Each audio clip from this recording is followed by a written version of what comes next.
chose their king, their power was met, but we don't answer to Ottawa yet. No crown gave us what we've earned, just dirt and fire and lessons learned. Now the ground it shakes, the steel it groans, and Alberta walks alone. We ride sovereign steel through fire, through frost. We ain't the last, we're the line they lost. Alberta stands never on its knees, a nation born in the forge of the free.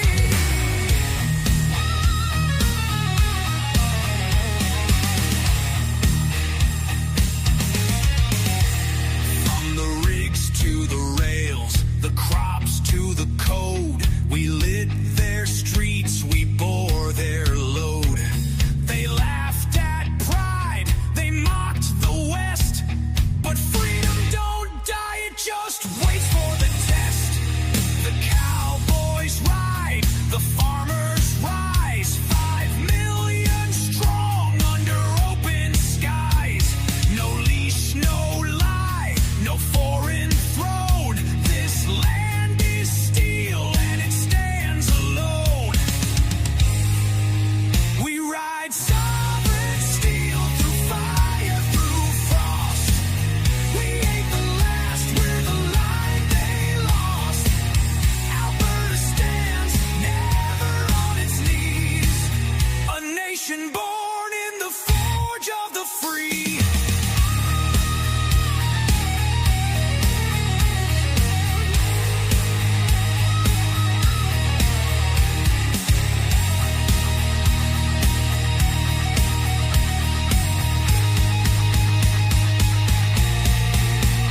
Can't kill the mountain, can't drown the plain, can't burn the spirit that won't be chained.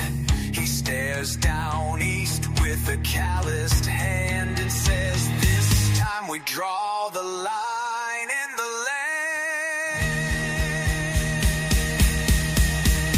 We ride sovereign steel through fire, through frost. We ain't the last, we're the line they lost.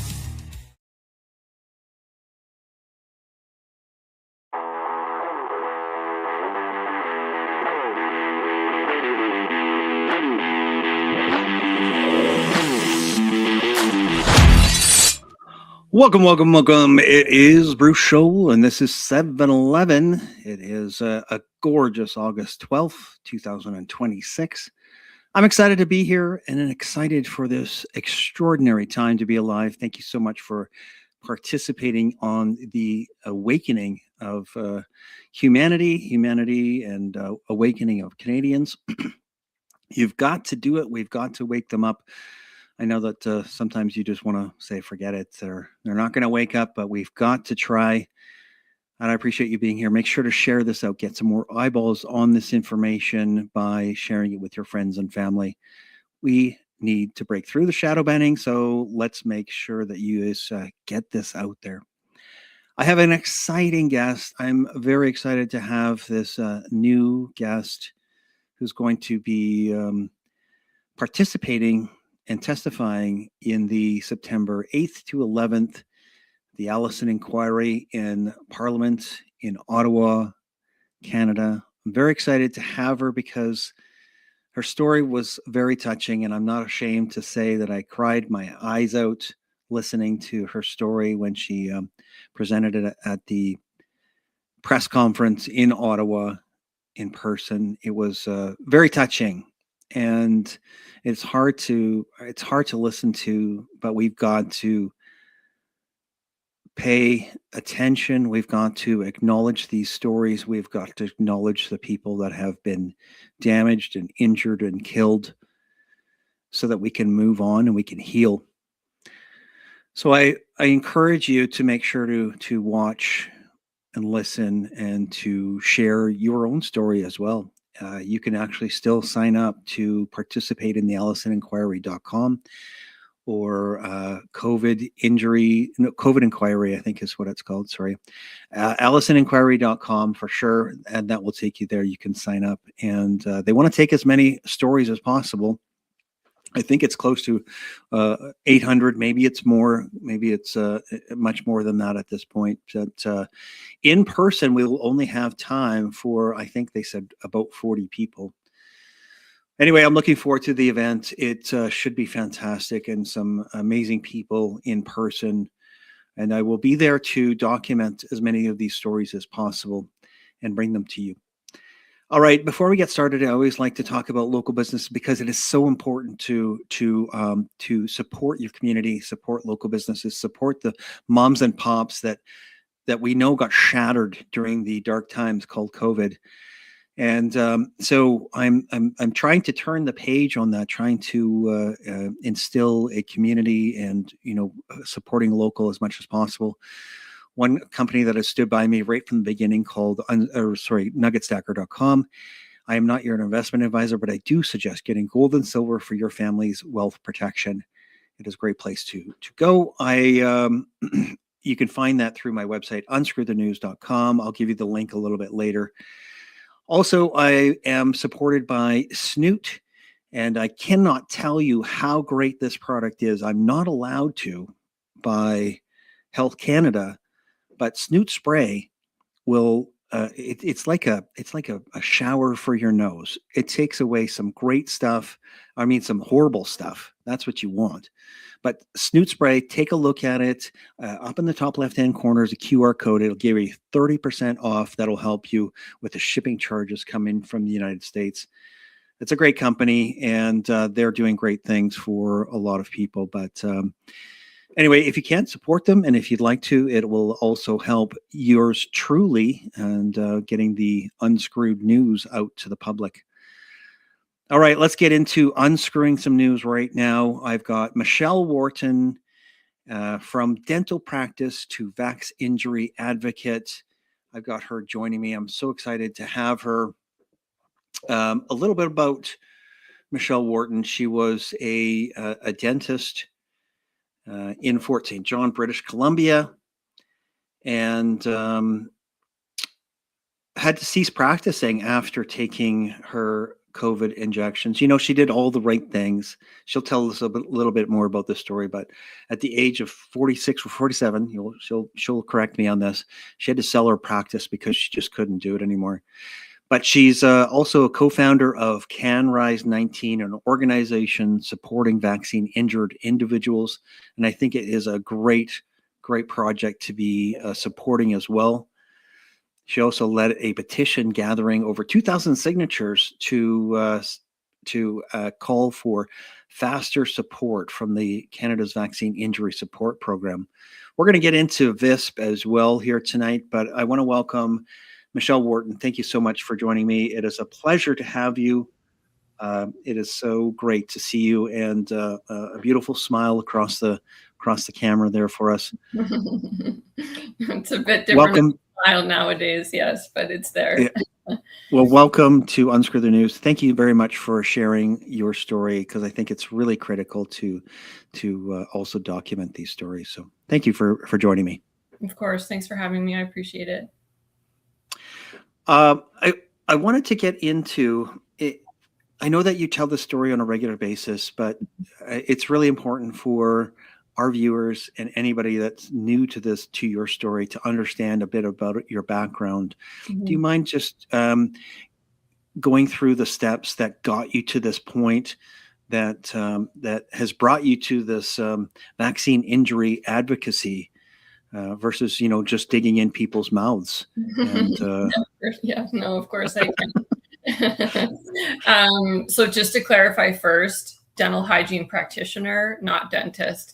I apologize. That's okay. A lot of people don't realize that dental hygienists can actually own their own practice. So I actually opened the first independent dental hygiene clinic in Northern British Columbia in 2015. And that was actually the first north of, I believe at the time, was Kelowna and west of Edmonton. So I pioneered in the North, and there was a lot of education involved in understanding what that practice looked like. But yes, I started that practice in 2015 from the ground up. And like you said, I had to cease practicing because of my neurological and autoimmune conditions, and also permanent vision damage as a consequence of my vaccine injury. And my clinic finally sold last July. So yes, medically retired, sadly. So I was 42 when this started. And prior to receiving the... Michelle?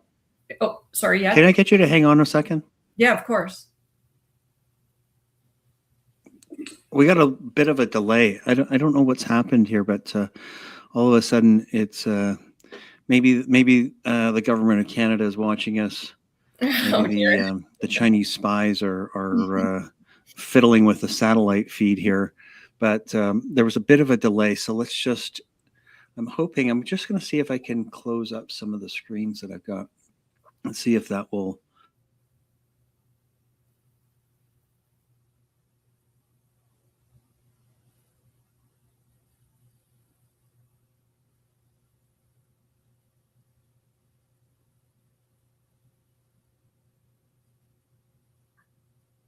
Oop, I lost you there for a second. Are you still there? Yeah, I am. Oh, it's better now. Wonderful. There you go. You're back on the screen. Appreciate you. So can you try that again? I apologize. Yeah, no problem. From the beginning? You don't have to go from the beginning. I would just say that I think about the point where you were talking about having to sell it for the neurological damage that you incurred. Sure. Yeah. So yes, ultimately, I gradually had to start canceling days at work, which turned into weeks, ultimately months. And then, yes, I finally had to sell my practice because of the neurological conditions. I can go into that a little bit in a second, but really I've lost feeling throughout my entire body from nerve damage. And then I also have permanent vision loss because of brain compression, and then as a result of some of the neurological issues as well. But prior to these injections, I was healthy. I had no pre-existing medical conditions. I was a healthy, thriving, vibrant healthcare professional. Again, I own my own practice. Working mom, 2 small kids, spent my life in the backcountry. So backcountry skiing and hiking, 60-pound backpacks, and coaching my kids playing soccer. And my life looked very promising. And that changed very radically.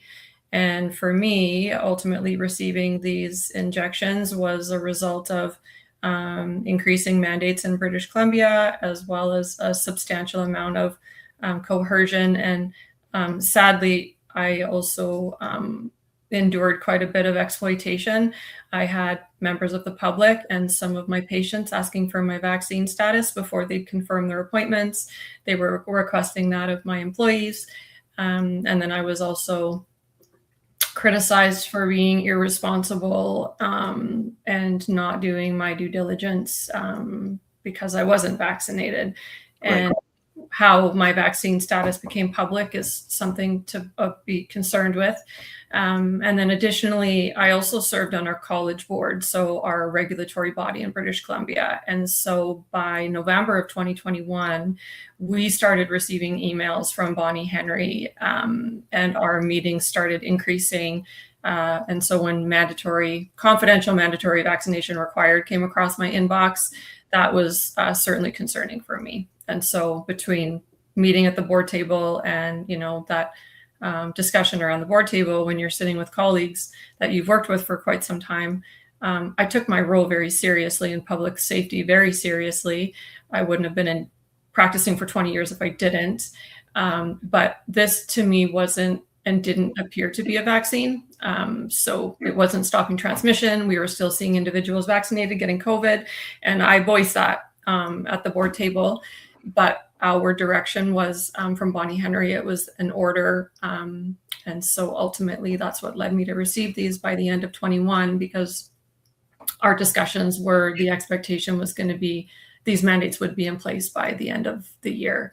And within an hour of my first dose, high heart rate, irregularity in blood pressure, tightness in my chest, shortness of breath, and I just didn't feel well. And again, this wasn't something that I felt like was a choice. Informed consent wasn't there, certainly. And then within 48 hours of my second dose, my life changed forever. Severe onset of neurological related symptoms, all of the cardiovascular returned, blurred tunnel double vision, hot spots on my legs, tinnitus, dizziness, vertigo, couldn't regulate temperature. I lost bladder function. And it was a very short period of time that I was hospitalized with kidney related issues. And because of the neurological related issues, I visited the doctor as soon as I could see them, and explained my neurological symptoms, and they chalked it up to menopause. Right. Immediate gaslighting and immediate dismissal. And right. because of my background in healthcare, I pushed and disagreed, and that started unfolding in a very concerning manner. And still today, 2026, I have ongoing white matter lesions on my brain cysts. One was removed in the US. I had to go to the States for care. I have another brain cyst. I have cystic masses throughout almost all my organs, and numerous neurological and autoimmune conditions that are progressing with no long-term treatment in Canada. Wow. Well, I'm really sorry to hear that. Obviously, when you tell me that story, my initial reaction, I mean, it's just normal to say sorry, but it doesn't suffice, to say, it's not enough to say I'm sorry and to try to make it. There's nothing I can do to make it better, and there's nothing anybody can do to make it better. But it feels so bad, when you tell somebody that story. Can I just ask you, going back to the first shot, just because I'm curious and I'm that kind of a guy. After the first shot, you said that you were injured, you felt wrong right from the beginning. Yeah. And then, so was there 2 weeks in between the first 4 weeks? Okay. Yeah. By that point, they increased, like at first it was like you had, I think it was 3 months in between. And then they started saying that it could be 4 weeks. And then the only reason that I received the second one was because of by the end of November, I started receiving the emails from community members, and then our meetings with the board were getting more frequent. And, in the email that we had received, Bonnie Henry called me a public health hazard. Like, part of the order was that you're a public health hazard if you're not vaccinated. Right. And that, our senior leaders were like, well, we know that every hygienist is, doing being responsible, and they're already vaccinated. And here I am sitting at the board table. Clearly I'm not. Clearly. Myself and another hygienist actually resigned from the board. We both resigned from the board. Okay. So in that 4 weeks, were you feeling better? And you were like, okay, well, I've just got to do this, and, I'm feeling better. So it's obviously not as bad as I had chalked it up to be. Is that kind of what you were feeling? I wasn't feeling like 100% better, but it was better than what it was initially. Right. And because I was not making this, I don't say making this decision, I say taking this action. Because if you were to find the nurse that administered the injection, she can tell you how that rolled out. Right.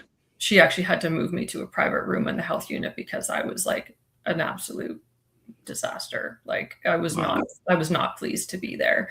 No. So part of it was like, well, I really didn't want to do this. So is this just like a response? And sure, it's not, clinical. It's clinical.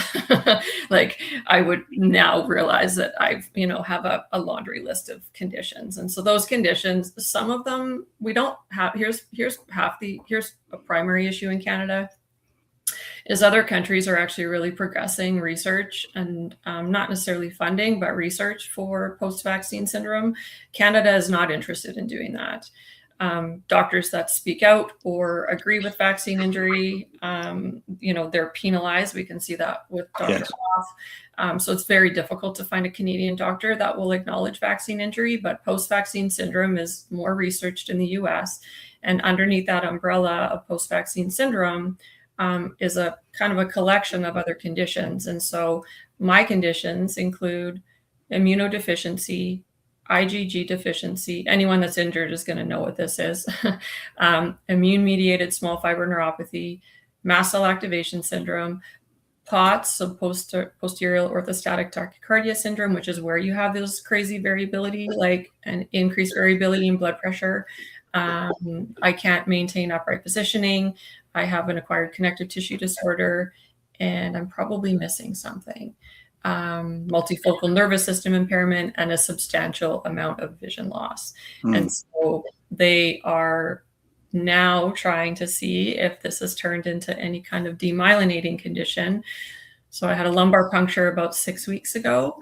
And somewhere in between the last 5 years, not only do I have ongoing white matter lesions, I've got probably 7 or 8 at this point.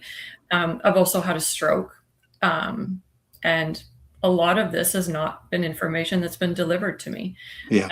I'm declining, and it took me to go to the United States for brain surgery, sell my practice, crowdfunding, begging and pleading anyone in Canada help me.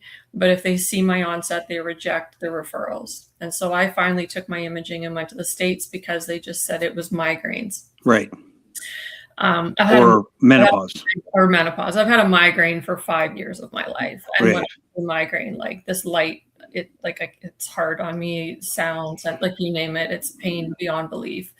And so I took my imaging from Canada and went to the US, and the leading neurosurgeon took one look at my imaging from Canada with the brain cyst at that time. Again, I have another one. And he said, no, Michelle, you have brain compression, and this is some of your issue, but there's other symptoms that don't fit just the cyst alone. Yeah. Yeah. So I took the same imaging from Canada, and Canada just disregarded me. And the biopsy of that brain tissue, thankfully it wasn't a tumor, but it's still incredibly impactful. I had brain compression, and I had lost complete sight of my right eye by the time I went for surgery.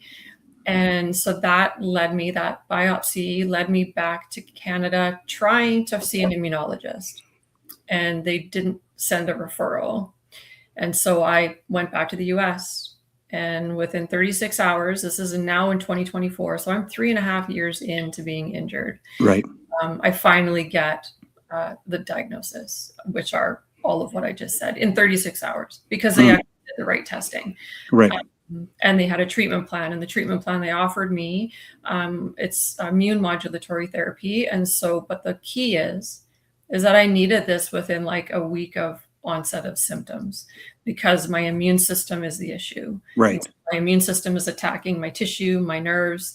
And I came home with that treatment plan, and I was met with that's not policy in British Columbia to work with international doctors. Of course. The treatments are available in Canada. They're heavily gate kept. And between those records and my MLA, you name it, we did it. I emailed Adrian Dix, Bonnie Henry, David Eby, Josie Osborne, Marjorie Michelle, like anyone I could possibly, just to get my foot in the door for someone to consider me for these immune treatments. I finally saw a neurologist in person for the first time in May 2025. Wow. In person, like everything, like if I did see someone, which was begging and pleading, and I can't even tell you how many rejection letters I have right now.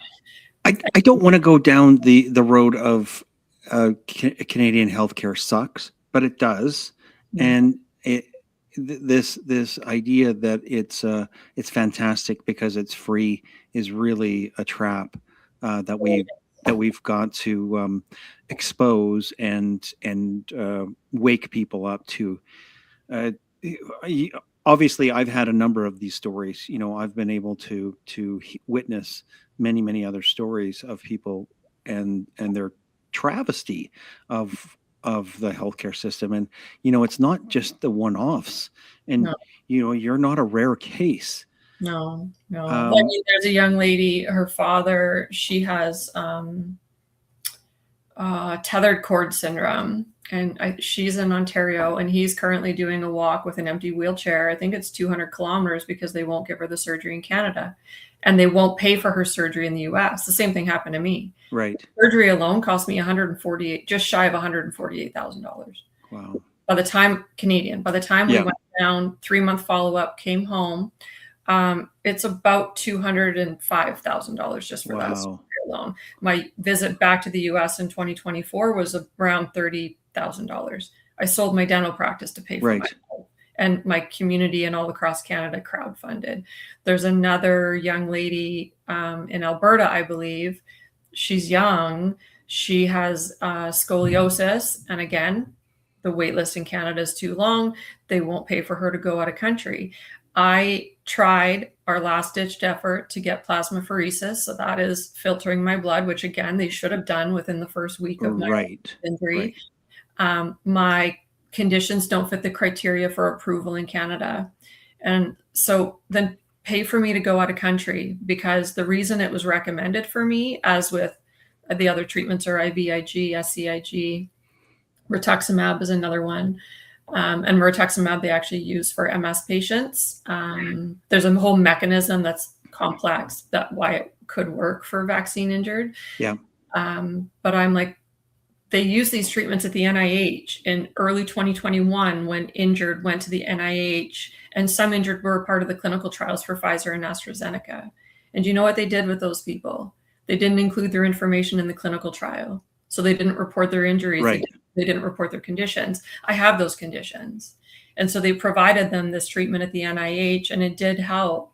And Canada is heavily gatekeeping. And for me to try to go out of country to try to get access to the last treatment that potentially could provide me some years in my life, to be honest with you,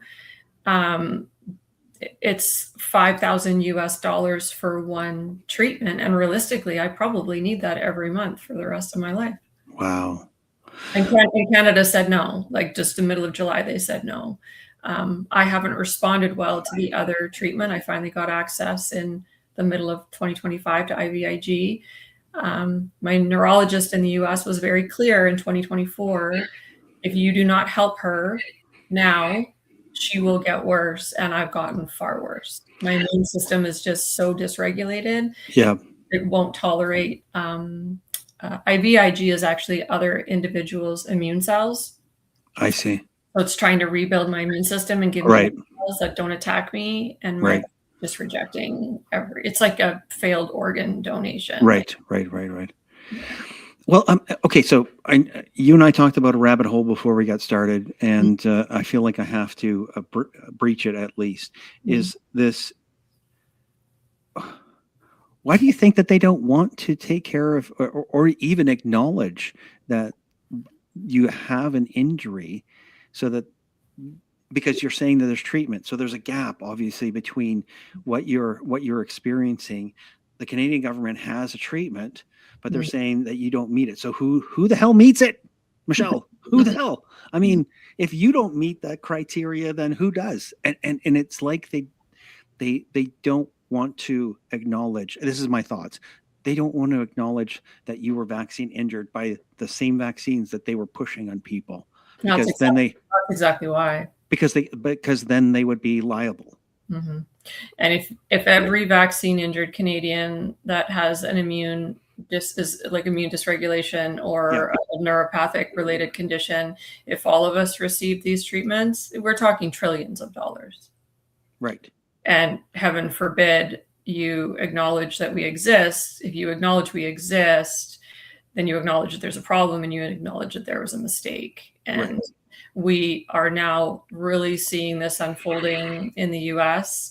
We're seeing more unfolding with the approval process for the COVID vaccines, in particular in Canada, that they weren't held to the same standard as other vaccines. We had emergency measures in place. This wasn't safe and effective. And Pfizer never said it was safe and effective. Moderna never said it was safe and effective. The Canadian government said it was safe and effective. Right. The media said it was safe and effective. Right. So we had federal leaders and media delivering messaging when the very pharmaceutical companies didn't say they were safe and effective. Mm-hmm. We didn't have long enough clinical trials to even determine that. And so for them, you can't treat what you refuse to acknowledge. And it's dollars and cents is what it boils down to. And individuals that have so Guillain-Barré syndrome, so these are large fiber conditions. Mm-hmm. Guillain-Barré's chronic inflammatory demyelinating polyneuropathy is a large fiber condition. Transverse myelitis, MS to sometimes can be approved for these immune modulatory treatments. So if you have large fiber, which is obviously devastating, so I realistically have to progress to the state where I end up with fiber neuropathy before they'll help me. Right. In the meantime, I have 80 to 90% sensory loss in all 4 of my limbs. I can't walk properly because I can't feel where my feet place on the ground.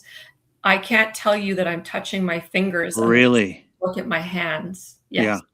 I have pins and needles, burning, crawling, electric zaps through my entire body every single minute of every single day for almost 5 years. So do you have to take medication? Does that actually numb any of that feeling for you? It's still there. Yeah. It's I take medication for mast cell activation syndrome. I have a substantial amount of lifestyle modifications for POTS. I didn't respond very well to a beta blocker. They tried to regulate my heart rate, and that just went all sideways. I've responded to no, because of course migraines.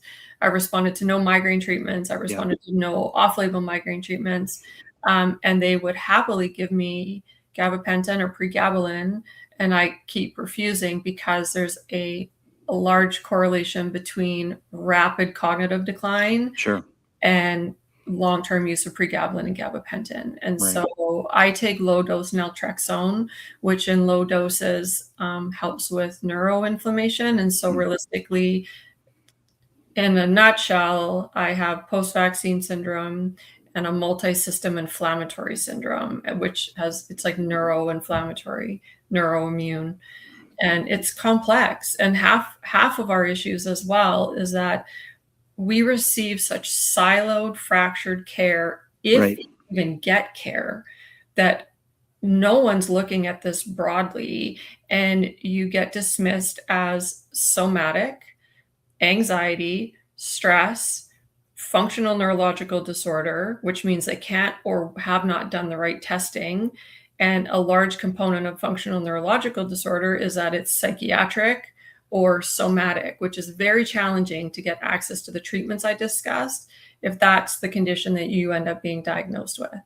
Thankfully, I've argued that point because I actually have the right testing from the United States. But it's devastating, because if I didn't have the background that I have in medicine, and if I didn't know how to read labs and x-rays, where would I be? I would be dead. And we're seeing Canadians being offered MAID. We're seeing globally individuals entering hospice, organ failure. Yeah. I have issues with my gallbladder. I have issues with my whole GI tract. Everything's slowing down. I have delayed cues in regular digestive cues. Like the nerves are dying. So with small fiber neuropathy, like your nerves are dying or they're dead. And that sensory loss is permanent. And this is our life. And my immune system will continue to attack my nerves and my tissue. And my story is not unique. Right. Like this is countless Canadians. And I know this because through CanRise, we have these conversations and we've met these Canadians, and their stories are all the same. Okay. Well, this is a perfect time to go on to CanRise. I think that you've encapsulated the story that's brought you to this point. Obviously, you created or you were a co-creator of CanRise 19 because of that siloing, because of the isolation that they wanted all of us to feel, Yeah. and they did a good job, right? They Totally did. they isolated us. So you were also, the villain because you weren't taking the vaccine. And anyway, so CanRise 19 obviously was born from that. So you want to talk a little bit about CanRise 19 and how that sort of evolved and how it Yeah. came up? Yeah. So exactly to your point, talking about like division and censorship and isolation, because I own my own practice and I started the transition of selling it in 2023 because by then I was like, I can't work anymore. I was really afraid to say anything. Mm-hmm. I was afraid of being reported by my college. And so I was alone. Sorry, 1 second. Sorry, you were afraid of saying anything because of the damage, because of what you were feeling? Is that what you were afraid to say anything about? No, I was afraid because I thought I would be reported by someone to my college, my regulatory body. Because you were speaking out. Is that That's what you right. mean? Yeah. That's right. Okay. Yeah. Okay. Yeah. By the time I was getting ready to go for brain surgery in September of 2023, all gloves came off by that point. I was Mhm. fighting for my life. But it wasn't actually until I went to the United States in 2024 and I had to get a VPN to fill out my medical forms. And so that's a virtual Yeah. IP Private address. network. Yeah. Yeah. And so when I logged on to that, literally the world opened up. I had no idea that there were that many Canadians injured. I had no idea that Wow. I didn't see the peer-reviewed papers in Canada. And if Yeah. I share because I'm on the lobby and governance side, government relations of CanRise, and I do lots of the research, I can still share peer-reviewed papers that I see because I use a VPN. Canadians can't access those papers because of censorship. So you Right. couldn't even see the peer-reviewed papers even if you wanted to. And they were out in 2021 and I never saw them. And so I thought I was alone. And so I came back to Canada and I ended up meeting the medical facility I went to in the US, the American organization React 19. One of their co-founders, she was at the same medical facility. And so I met her and another Canadian young lady, Julie. So she ended up being my co-founder. Her and I were introduced in the fall of 2024. Julie and I actually both ended up at the same medical institute. And Julie had found React 19 in 2023 because she was alone in Canada. And she started facilitating their support groups in 2023. And so I reached out to Brianne and I asked her if there was a scientific evidence-based organization in Canada, and there wasn't. And given my background, that was very important to me for it to be scientific evidence-based. Obviously, I worked in governance before and my background. And so that's how it started. And so Julie and I connected, and between my governance and medical background and Julie's support group coordination and facilitation, and Julie's also really part-time at this point because she's injured, and she's been injured since she was 24. She's been working on her master's in clinical psychology. And so the two of us joined forces. She's in Ontario, I'm here, and we founded CanRise. And so we became a registered nonprofit in July of 2024. And we're currently waiting for charitable status because we would really like to mirror the medical care fund that React 19 has developed. And Right. so we offer formal support groups through the organization. We have a private medical provider list that we do not share publicly ever, because we want to protect any doctors internationally or Canadian that are willing to even just listen to Canadians. Right. And then lastly is our medical care fund. And so to date, React 19 has issued $1.8 million in medical care funds for private care for Americans. And we would really like to do that for Canadians because the Canadian government, they've abandoned us. Yes. 100%.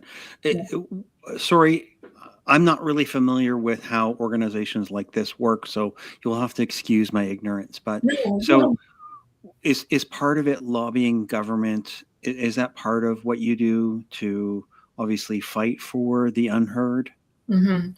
That's the largely what I focus on, Hmm. and a lot of that is just like similar to the petition that you discussed, the call to action. We had 7 recommendations for VISP before it was removed from Oxero and transferred to the Public Health Agency of Canada.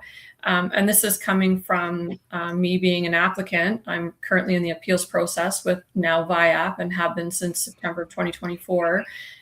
Even though I had confirmed vaccine injury on my medical records, I was still rejected.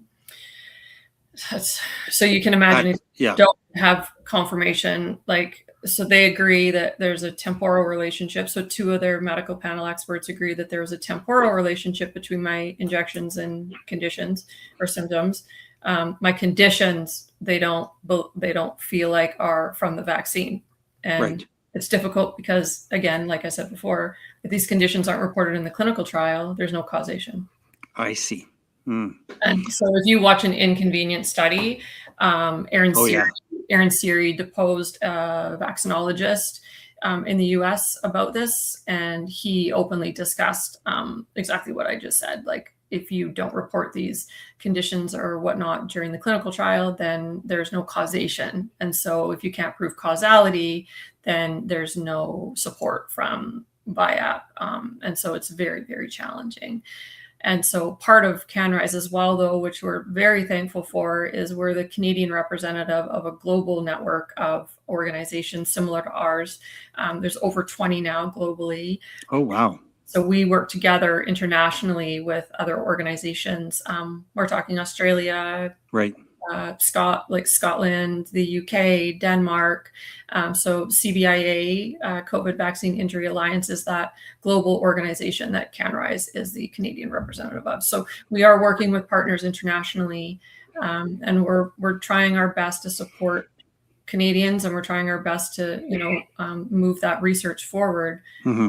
And ultimately, our pleas to our federal government and Public Health Agency of Canada is a better compensation program that actually helps Canadians.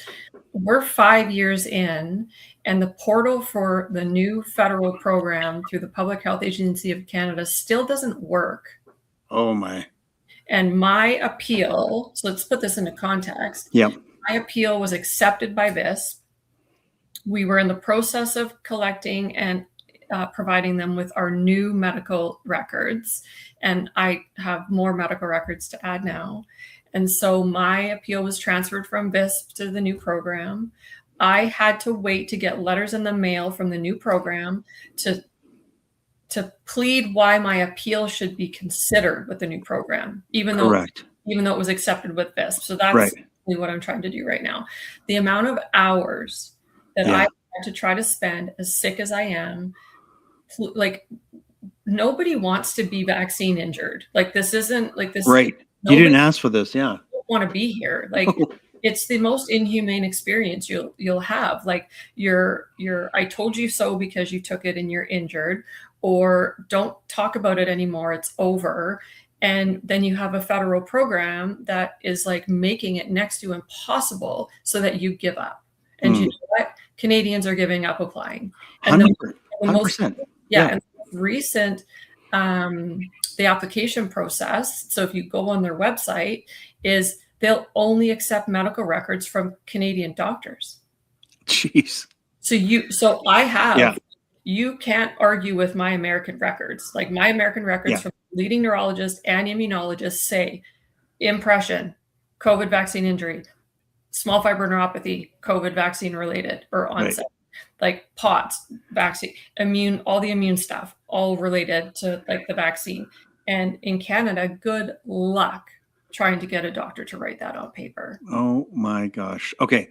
The Allison Inquiry, obviously, that we hope will continue to, give us a sliver into opening a door to hopefully waking at least Parliament members up, and hopefully, the citizens will encourage their MP to listen and to participate. Anyway, They have a press conference coming up tomorrow. I need to make sure that everybody knows about this. Yeah. That's tomorrow, August 13th, 10 a.m. That's Eastern Standard Time. You can find it at allisoninquiry.com/live. That's the Allison Inquiry new press conference tomorrow, 10 a.m. Eastern Standard Time. Make sure to get that open for yourself and watch that tomorrow if you can. We're so grateful for Dean Allison and for Sean and Teresa Buckley spearheading this. Honestly, yeah, like it's taken a lot of commitment on their part, and they've undergone incredible scrutiny. And we're just really grateful. Like, there are so many Canadians, myself included.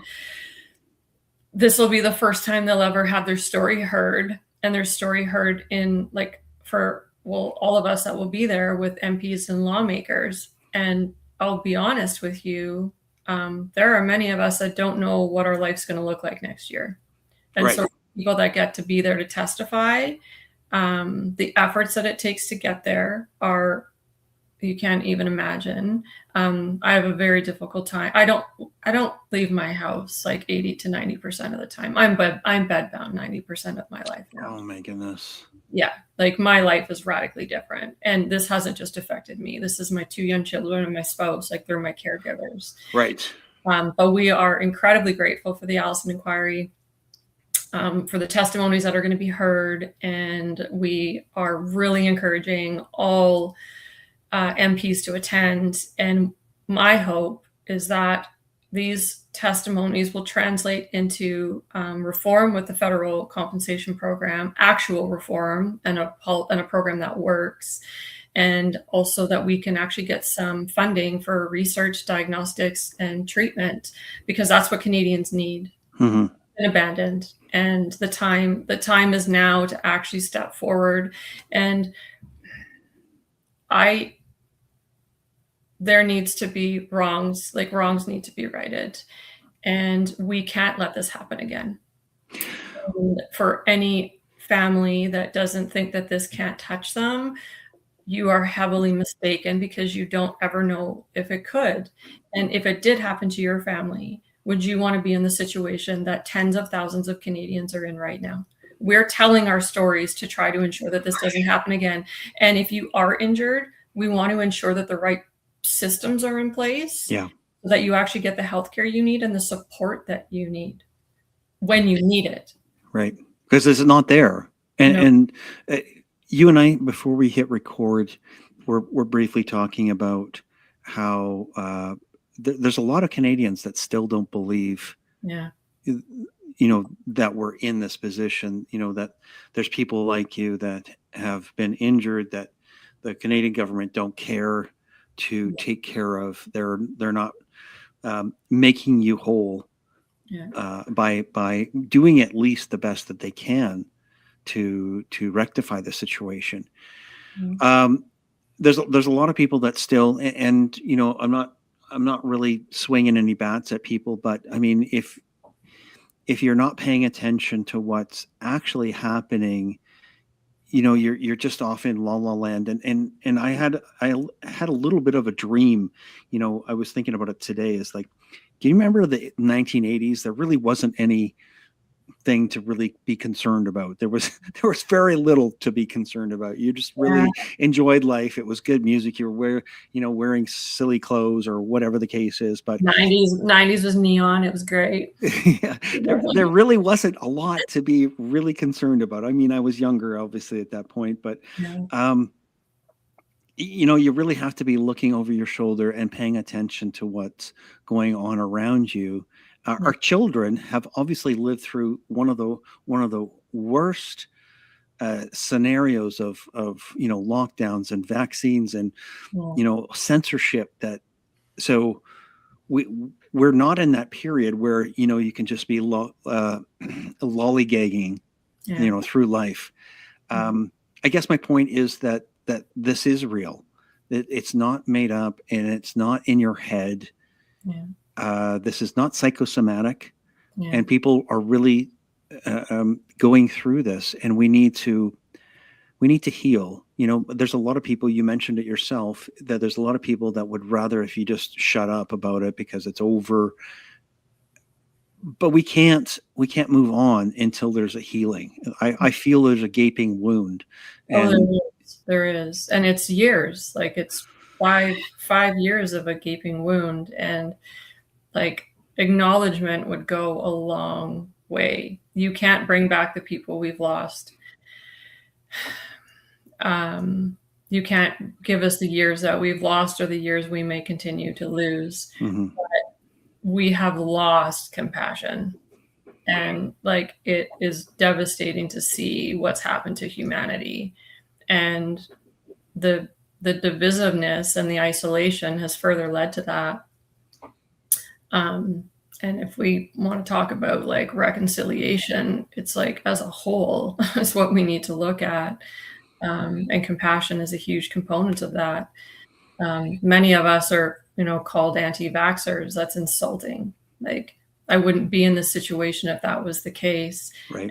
And no one wants to be in this situation. Like this isn't like a career choice. Like I would happily be practicing dental hygiene with my patients that were incredible and 20 years of relationships I built and spending my life in the backcountry, getting there on my feet. Like, I would give anything to have that life. That life was extraordinary.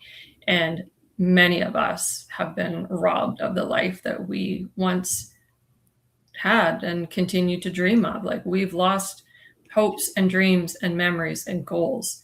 Nobody wants to be here. And we don't really want to talk about it, because if someone would actually solve the issue and help us, you're right. We could start to heal and we could start to move on, but we actually need to do this as a nation. We absolutely do. Okay, one other thing before we sign off here, Michelle, and you've been very, very open. I appreciate you, obviously, just unloading, hopefully, and we're going to see hopefully more in September. But I think it's so important. I think it's so important that we get these messages out and like I said, recorded them, at least for the future. Yeah. Before we go, though, is there anything else that you are doing, maybe with other people in CanRise 19? Are you joining lawsuits? Are you working towards compensation that way, or reconciliation from government agencies or media, or what does that look like? So we stay fairly removed from any kind of litigation. As an advocacy society. Oh, you mean as CanRise 19? Yes, of course. Yeah, no, like our goal is health reform. Yes. And trying our best to ensure that our members get health care. And so that's our ultimate goal, because we want to keep Canadians alive and we don't want the answer to be made. And it is very difficult. Our energy is finite. Our capacity is minimal. You have to pick your battles. And the efforts that I have are, if I can get my feet on the ground every day is a win for me. Right. If I can shower, that's a win for me. And that's many. And so for us to be able to have created a community where injured Canadians can come together and we can have opportunities to meet with MPs. Change takes time. Yeah, I understand that. And that's difficult to accept, but it does take time. But we're trying our best with the resources we have, because all of our volunteers, that's the one thing to keep in mind is, Julie and I founded this organization together. But our volunteers, we wouldn't be here without them, and everyone's injured. Yeah. I appreciate you getting out of bed for us. I appreciate you having a shower for us. I appreciate you taking the time, to be here and to share your message is just, I think, such a blessing. So I appreciate individuals like yourself that give us a platform to share these stories and to share truth and to document it. Like you said, it's important that we remember this period, as challenging as it is, because we need to ensure that history doesn't repeat itself. And so I'm very grateful for for you as well. Thank you. Well, okay. So I am looking forward to getting a chance to see you in September. Um, I know that there's more that we can talk about, but And you'll join us on September 9th at the Capital City Biker Church, I think is what it's called. We're having that event. So it's a CanRise 19 rainy media event where we will be screening Why Can't We Talk About This? Yeah.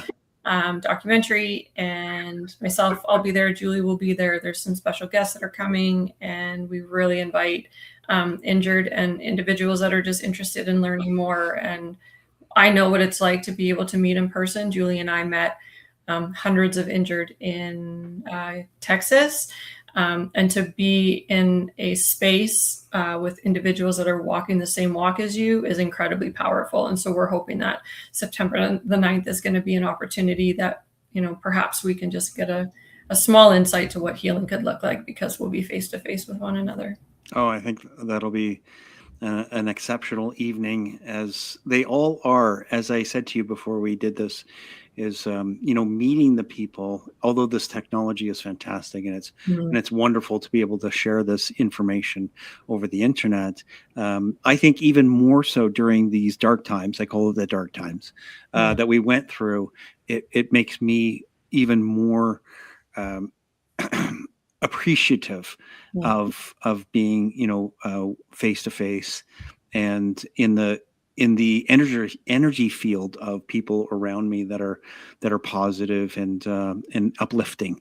So I'm really looking forward to that. One other thing I wanted to ask you, just in regard to CanRise 19, what kind of numbers are you talking about? Just so people have a sense of what this community looks like, because obviously, it's always being downplayed, as we've said a number of times, and they want you siloed so that you have no idea that you're actually, a large community of people that have been injured. What kind of numbers are you seeing? Between our website registration, so individuals can actually go on our website and register. It's a free membership. We don't want to have that to be any barriers, but you can register your injury. You can share your story. Sharing your story involves sharing your lot number. So we're actually doing data collection on lot numbers. Oh, wow. For your requests. Yeah. But between that and our socials, we're at around 2,000 people, and it's growing rapidly. And so, we're grateful for the community that's being built, and we'll be starting our next round of formal support groups in the fall. And so those run 8 to 10 weeks, and they're very structured. And so it's a really important resource for individuals that are spread across Canada that feel alone, to be able to spend time with people that know what you're going through. Wow, that is it is so great to have a place that you can go, a safe place that you can talk about what you're going through, because that really hasn't been the case over the last 5 or 6 years, right? As we go through this, explain yourself either. Like, that's the large part. Like, even when Julie and I were in Texas, they were injured that had to sit down because they couldn't stand anymore, and nobody cares. And some people attend our meetings, and they're highly confidential, so you have to sign forms because it's sensitive information and people are vulnerable. Sure. But you don't have to turn your camera on. You don't have to talk. You can cry if you want for the hour. You know what I mean? And you show up as you are. You can show up in bed. I've been in bed with my facilitating meetings, and this, and nobody care. Nobody's judging you. Yeah. We have all been there. And to be able to just be accepted, there's nothing like it.